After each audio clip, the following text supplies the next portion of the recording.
प्यारे विद्यार्थी छात्र छात्राओं, हिंदी कक्षा में हिंदी क्लास में तुम सबका स्वागत है।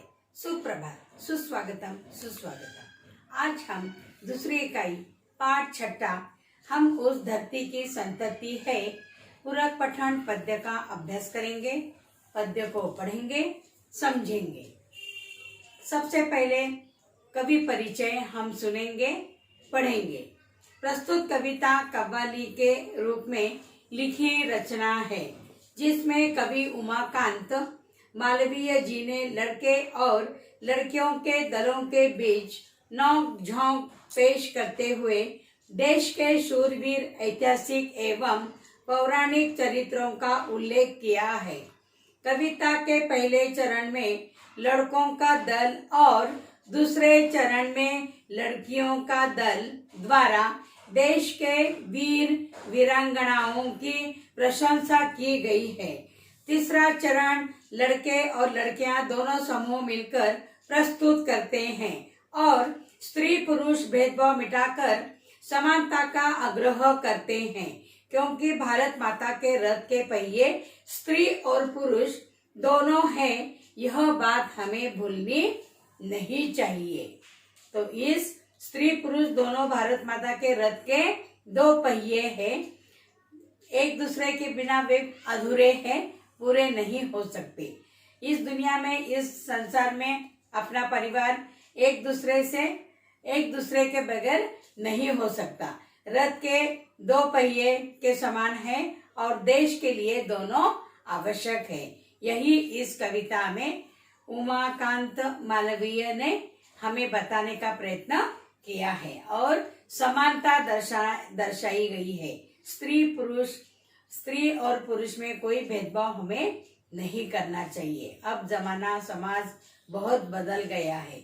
स्त्री और पुरुष दोनों समान हैं। आज हम अक्सर देखते हैं लड़कियां भी लड़कों के कंधे से कंधे मिलाकर हर क्षेत्र में आगे बढ़ती है, अपनी प्रगति करती है। उनके बिना भी अपना जीवन अधूरा है। यही कवि ने यहाँ बताने का प्रयत्न किया है।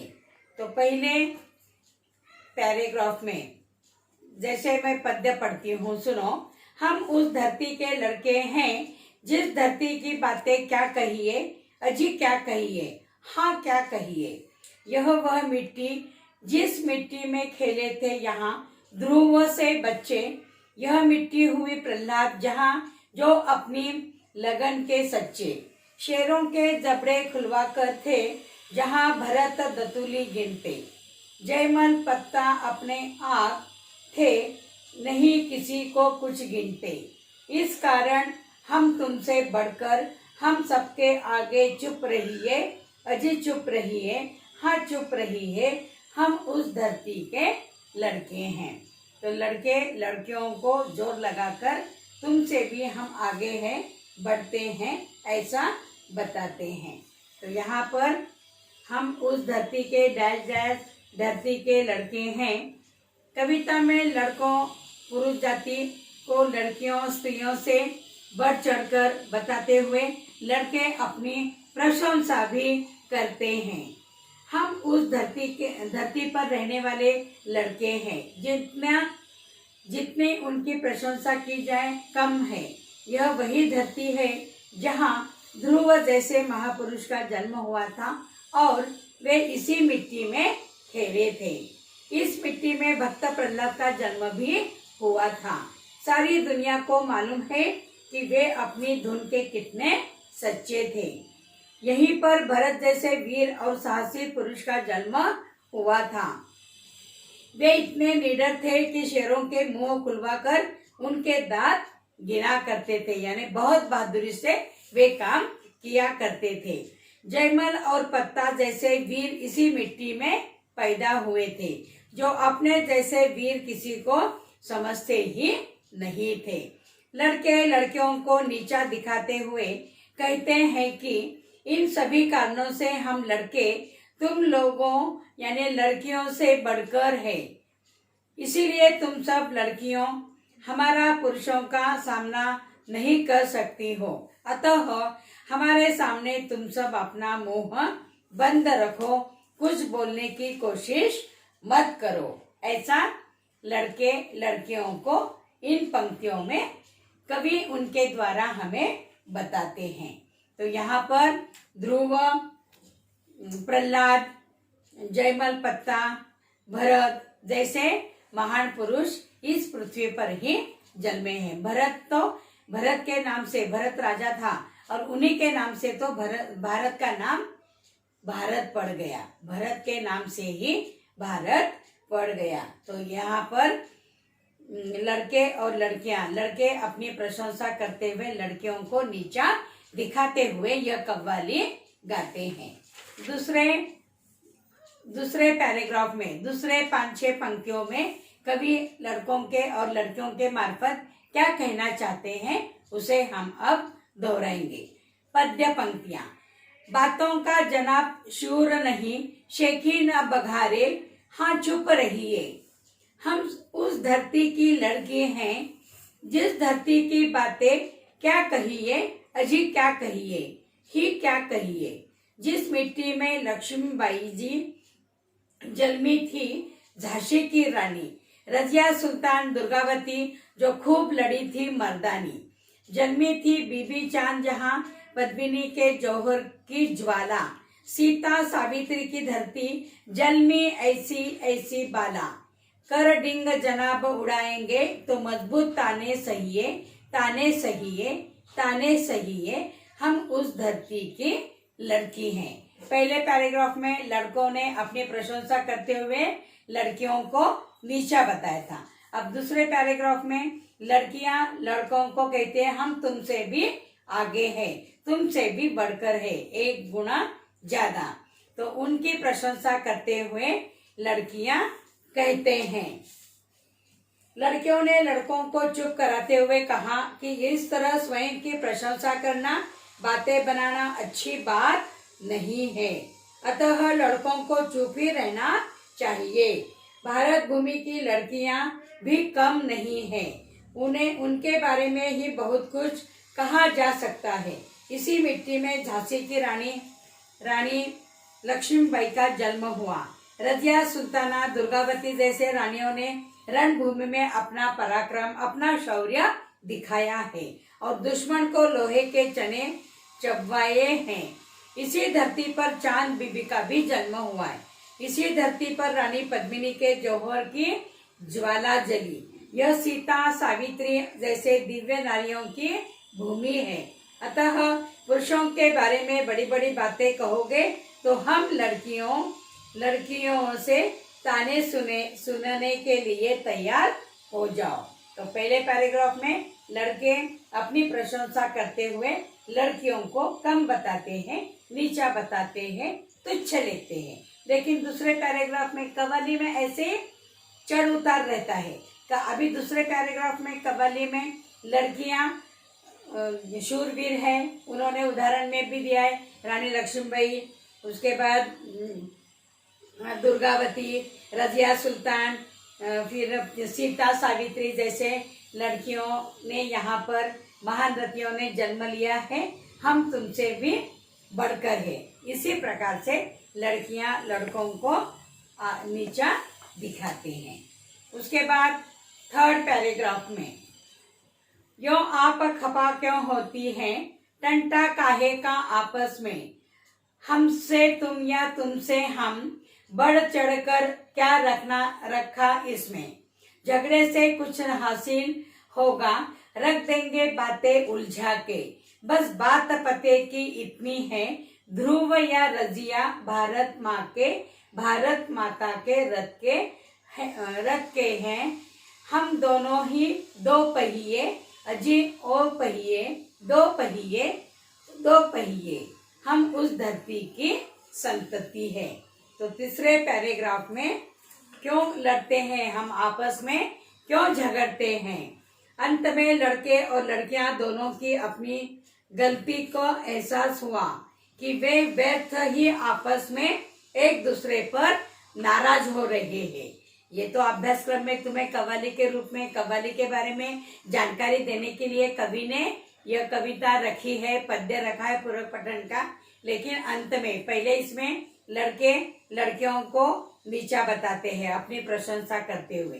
दूसरे पैराग्राफ में लड़कियां कहती है तुमसे भी बढ़कर है, हम कुछ कम नहीं है, अपनी प्रशंसा करते हैं। लेकिन तीसरे पैराग्राफ में झगड़ने से कोई फायदा नहीं है, ऐसा उन्हें एहसास हुआ और फिर दोनों मिलकर ये कव्वाली पूरी कर देते हैं। अंत में लड़के और लड़कियां दोनों की भी गलती का एहसास उन्हें हुआ कि व्यर्थ में आपस में एक दूसरे पर नाराज हो रहे हैं और आपस में हम लड़ रहे हैं। इस तरह एक दूसरे को बढ़ चढ़कर बताने में कुछ नहीं रखा है। झगड़े से तो कुछ भी हासिल नहीं होता और बातें उलझकर रह जाती है। आपस में झगड़ा करने से हमारे देश पर कई दूसरे देशों ने यहाँ पर राज्य किया है, यह तो तुम्हें इस बात का पता ही है। दोघांचे भांडण तिसऱ्याचा लाभ। जैसे वो बिल्ली की भी एक कहानी तुम्हें पता है, 5वीं, 6वीं, 7वीं, 8वीं कक्षा तक तुमने सुना ही होगा। लोण्याचा गोळा बिल्ली बांटती है दोनों में।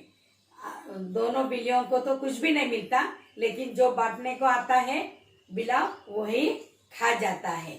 दोघांचे भांडण तिसऱ्याचा फायदा। इसीलिए आपस में तो ये गलती का एहसास उन्हें हो गया, इसीलिए वे कहते हैं आपस में झगड़ने से कोई फायदा नहीं, हम आपस में एक दूसरे पर लड़ रहे। इस तरह एक दूसरे को बढ़ चढ़कर बातें करने में क्या रखा है। झगड़े से तो कुछ भी हासिल नहीं होता और बातें उलझ कर रह जाती है, अनेक समस्याएं सामने खड़ी हो जाती है। पते की बात तो यह है कि रजिया सुल्ताना हो या ध्रुव, दोनों भारत माँ के ही है। हम लड़के और लड़कियां भारत माँ के रथ के 2 पहिए, हम दोनों के साथ साथ चलने से रथ आगे आगे बढ़ेगा। और अर्थात देश का विकास तभी संभव है जब स्त्री और पुरुष कंधे से कंधा मिलाकर चलेंगे। अतः आपस में न झगड़ते हुए हमें यह सोच रखनी है कि हम भारत माँ के संतान हैं। लड़के लड़कियों कहने से हम दोनों भी भारत माँ के ही संतान हैं। एक दूसरे के प्रति यह कार्य अपना अधूरा ही होता है। तो कव्वाली आम जनता से लेकर शिक्षित वर्ग तक पसंदीदा एक लोकप्रिय काव्य विधा है। इसकी मुख्य विशेषता कव्वाली गीत प्रस्तुत करने वाले कलाकारों के बीच किसी विषय को लेकर नोक झोंक होती है। इसमें प्रतियोगी कलाकार जब एक दूसरे की काव्य पंक्तियों पर नहले पे दहला जड़ते हैं तो श्रोताओं के मुंह से अनायासी तारीफों की बरसात होने लगती है। हमें सुनने के लिए भी ये कव्वाली बहुत अच्छी लगती है। श्रोता अच्छे कलाकारों की कव्वाली सुनने में पूरी तरह गुजार देते हैं, फिर भी उनका मन नहीं भरता, नहीं समाधान होता। कव्वालियों में कल्पना पक्ष प्रमुख होता है और उपमाओं की भरमार होती है। कव्वाली गायक किसी बात का उदाहरण देते देते कहीं भटक जाता है तो वह बड़ी खूबसूरती के साथ अपने विषय पर लौट आता है। लोकप्रियता के कारण कव्वाली को कई फिल्मों से भी समाहित किया गया है। हम अक्सर चित्रपट भी देखते हैं, फिल्म देखते हैं, उसमें भी ये कव्वाली रहती है, यानी लड़के और लड़कियां। कव्वाली गायकों में से कुछ नाम तो लोगों की जबान पर होते हैं। तो कव्वाली यह आम जनता से लेकर शिक्षित वर्ग तक पसंद की एक लोकप्रिय काव्य विधा है। इसमें लड़के प्रशंसा करते खुद की और लड़कियों को नीचा दिखाते, तुच्छ देखते, लेकिन लड़कियां भी कहती है हम तुमसे भी कुछ कम नहीं है, तुमसे बढ़कर है, यही यहाँ पर बताया है। उसके बाद कुछ टिप्पणियां दी है और मुहावरे भी नीचे दिए हैं। शेखी बगारना, स्वयं अपनी प्रशंसा करना। डिंग मारना, बड़ी बड़ी बातें करना। पते की बात कहना, रहस्य की बात बताना। ध्रुव टिप्पणियां यानी शॉर्ट्स नोट्स। ध्रुव किसे कहते हैं? ध्रुव कौन था? राजा उत्तानपाद और रानी सुनीति के पुत्र थे। महान विष्णु भक्त थे। विष्णु ने उन्हें आकाश में सप्तश्री के पास अटल पद दिया था। उसके बाद प्रहलाद हिरण्यकश्यप के पुत्र महान विष्णु भक्त भी थे। इनकी रक्षा के लिए विष्णु ने नरसिंह को लेकर हिरण्यकशिपु का वध किया था। उसके बाद भरत, दुष्यंत एवं शकुंतला के पुत्र, इनके नाम पर ही हमारे देश का नाम भारत पड़ा। उसके बाद सावित्री, सावित्री की क्या परिभाषा है? सावित्री कौन थी?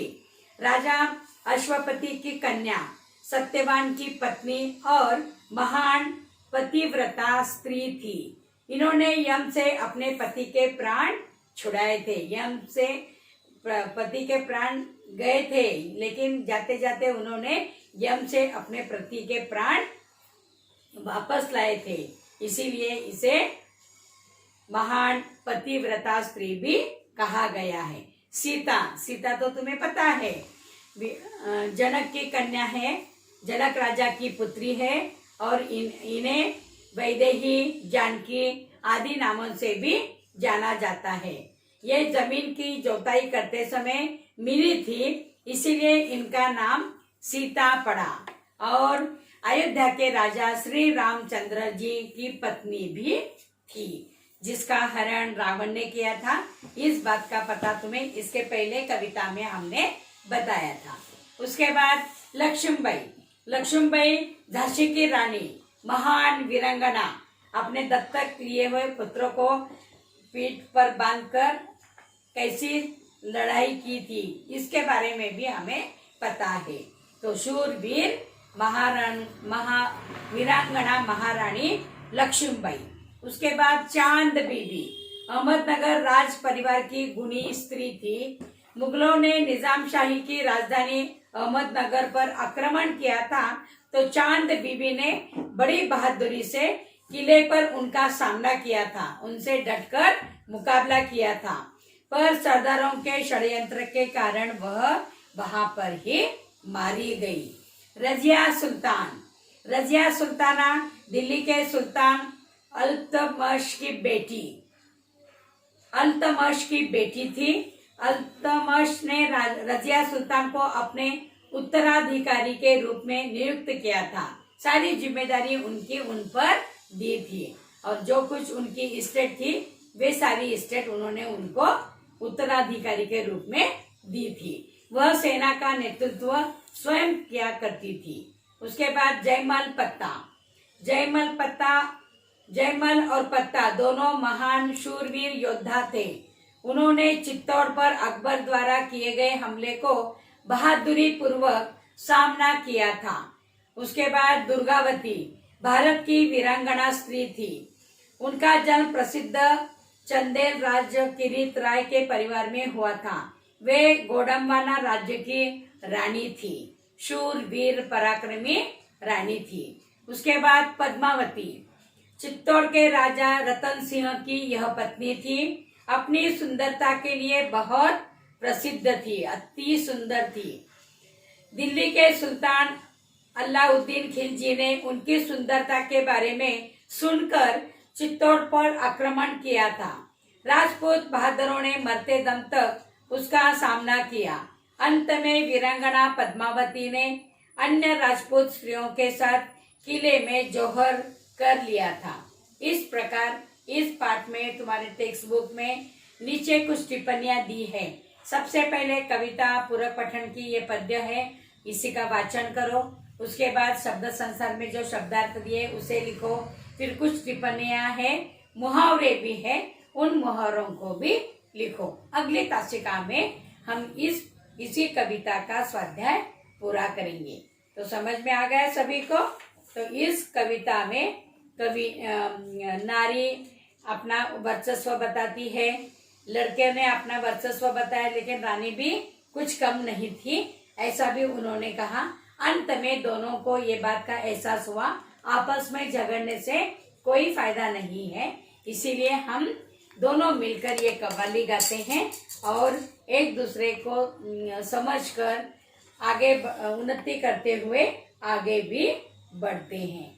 तो प्रस्तुत कविता कव्वाली के स्वरूप में है। इनमें लड़के जहां पुरुषों और प्रसिद्ध शूरवीर हवाला देते हुए अपने आप को लड़कियों से श्रेष्ठ बताने की कोशिश करते हैं, वही लड़कियां भी सीता, सावित्री, लक्ष्मीबाई तथा युद्ध में अपना पराक्रम दिखाने वाली शूरवीर रानियों को अपनी जमात से जोड़ते हुए लड़कों से अपने आप से कम नहीं बताती, पर बाद में लड़के कव्वाली के माध्यम से लड़कियों को जवाब देते हुए कोई किसी से बढ़कर नहीं है, सभी बराबर है, समान है। देश के चाहे महान पुरुष हो या महान स्त्रियां, सभी भारत माँ की संतान है। लड़के लड़कियां दोनों भारत माता के रथ के दो पहिए हैं। रथ के लिए इन दोनों पहियों का होना बहुत जरूरी होता है। इस तरह कविता में यह संदेश मिलता है कि बड़ा या कोई छोटा नहीं, सभी लोग समान हैं। हमें अपने आप पर निरर्थक गर्व घमंड नहीं करनी चाहिए। कवि ने यही बताने का प्रयत्न किया है, ऑल आर इक्वल। तो समझ गए? Thank you.